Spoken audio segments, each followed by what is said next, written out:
ગિરિમથક સાપુતારામાં અકસ્માત છે। બસ અને ટ્રક વચ્ચે અકસ્માત સર્જાયો। અકસ્માત બાદ ટ્રાફિક જામના દ્રશ્યો સામે આવ્યા। ડાંગ જિલ્લા ગિરિમથક સાપુતારાના ઘાટ માર્ગમાં સાપુતારા તરફ જઈ રહેલી બસ સાથે માલેગામ તરફ આવતી ટ્રકનો અકસ્માત થયો છે।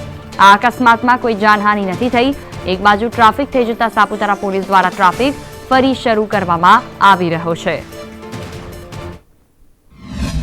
ચોમાસાની ઋતુ પણ છે એટલે પ્રવાસીઓનો જે પ્રવાહ છે એ વધારે છે।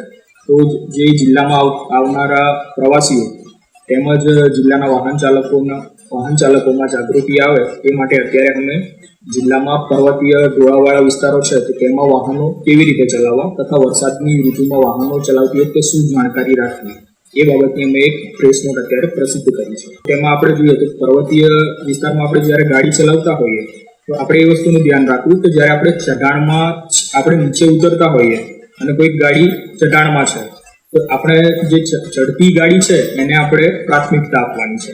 આ ઉપરાંત પર્વતીય વિસ્તારમાં તમે ગાડી ચલાવો છો તો સૌથી પહેલું તો તમારે એક માન્ય લાયસન્સ તમારી જોડે હોવું જોઈએ। તમે જે કંઈ પણ ગાડી ચલાવો છો તો એનું યોગ્ય લાયસન્સ તમારી જોડે છે કે નહીં એ તમારે ચકાસી લેવાનું છે।